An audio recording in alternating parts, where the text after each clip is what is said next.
अमेरिकी राष्ट्रपति Donald Trump ने नए टैरिफ की घोषणा से फिर दुनिया को हैरान कर दिया है। इस बार ट्रंप ने विदेशी फार्मास्यूटिकल्स, किचन कैबिनेट, फर्नीचर और ट्रकों पर भारी आयात शुल्क की घोषणा की है। डोनाल्ड ट्रंप ने ब्रांडेड या पैटेंटेड फार्मास्यूटिकल उत्पादों पर 100% टैरिफ लगाने का ऐलान किया है। इसके साथ ही उन्होंने ये भी ऐलान किया है कि अगर कोई फार्मास्यूटिकल कंपनी अमेरिका में अपना मैन्युफैक्चरिंग प्लांट स्थापित करती है तो उस पर टैरिफ नहीं लगेगा।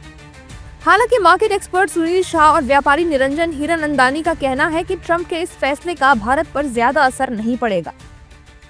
ये नुकसान हिंदुस्तान को नहीं होगा, अमेरिका को ही होगा।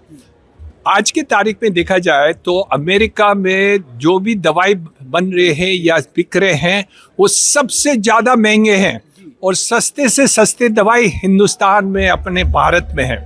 तो उनको महंगे दवाई उनके लोगों के लिए चाहिए तो ठीक है ना, हमें क्या फ़र्क पड़ता है। देखिए फिर से एक नया क्या कहेंगे प्रेसिडेंट यूएस प्रेसिडेंट की ओर से एक नया कुछ अनाउंसमेंट हुआ है जिसमें वो प्लान कर रहे हैं पहले तो जो फार्मा कंपनी से, बट वो फार्मा कंपनीज में भी जो पेटेंटेड ड्रग वहां पे एक्सपोर्ट करते हैं उनके लिए ये बुरी खबर है। और वो बुरी तब हो सकती है अगर उन्होंने ये भी कहा है कि ये 100% टैरिफ लगाने की जो बात है पेटेंटेड प्रोडक्ट पे फार्मा कंपनी, वो 100% नहीं लगेगा अगर वो कंपनी का प्लांट अमेरिका में भी है। तो हमारी कुछ कंपनियां ऐसी है जो पेटेंटेड ड्रग करती है, लेकिन उसमें से I think most of the companies have addressed that, उनकी प्रेजेंस अमेरिका में भी है। तो मैं नहीं मानता हूं कि कोई उसका नेगेटिव इम्पैक्ट आएगा, बट सेंटीमेंट जरूर खराब हुआ है।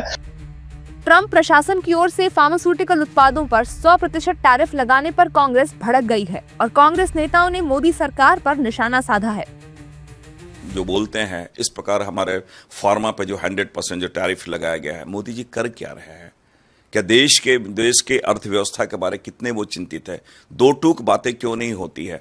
लगातार जो बातें आती है, ट्रंप की बातें, यहाँ की बातें, ये तो म्यूजिकल चेयर रेस की तरह हो जाती है कि कभी कुछ कभी कुछ कभी कुछ। तो ये आज भी मैं समझता हूँ कि भारत को बहुत स्पष्टता से बातें आनी चाहिए। मेडिसिन का एक्सपोर्ट बहुत ज़्यादा है और अभी तक सबसे बड़ी राहत यह रही है कि मेडिसिन पर टैरिफ नहीं लगेगी, क्योंकि अमेरिका को भी चाहिए सस्ती दवाएं। लेकिन यह खबर एक सदमा जैसा है, ये हो क्या रहा है? राष्ट्रपति ट्रंप की घोषणा के अनुसार ये विशेष टैरिफ 1 अक्टूबर से लागू होगा। ट्रंप के इस ऐलान का शेयर मार्केट पर असर दिखाई दिया है और बाजार खुलते ही फार्मा कंपनियों के शेयर लुढ़क गए।